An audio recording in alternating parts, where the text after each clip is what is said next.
dengan didampingi lurah, camat, serta sejumlah SKPD jajaran pemerintah Kota Palembang. Harno Joyo, Wali Kota Palembang, melakukan safari subuh yang bertempat di Masjid Darul Padli yang berada di Jalan Pangeran Ayin, Komplek Bumi Sako Damai, Kelurahan Sako, Kecamatan Sako. Dalam safari subuh ini, Harno Joyo, Wali Kota Palembang, mengajak masyarakat untuk meningkatkan keimanan dengan cara memakmurkan masjid melalui salat subuh berjamaah. Selain sebagai ajang silaturahmi, safari subuh yang dilakukan pemerintah Kota Palembang ini juga sebagai media menyerap aspirasi masyarakat, serta memberikan solusi dengan melakukan tindakan cepat agar permasalahan yang ada di tengah masyarakat dapat terselesaikan.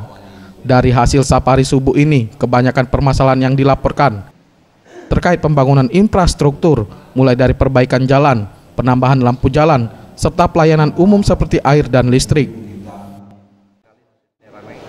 Harapannya ke depan tidak hanya kehadiran kami supaya di tempat diteruskan, bahkan lebih ramai lagi. Tadi di samping safari subuh ini adalah terus meningkatkan hubungan silaturahmi kepada masyarakat, juga kami manfaatkan dalam rangka menyerap. Ini ada beberapa yang telah disampaikan Profesor Wakili terkait dengan keberadaan ini adalah tanah pasung pemerintah. Sekarang sudah dimiliki yayasan dan tempat mereka juga katanya akan digaji ya, kalau memang laporannya bisa akan insya semua adalah untuk masyarakat.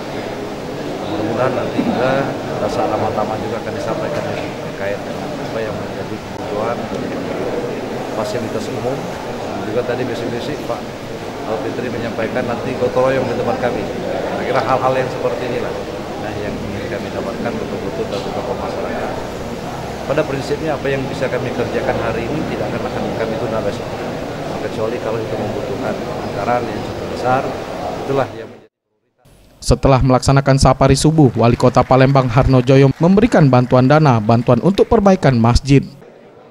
Tim Liputan Sriwijaya TV.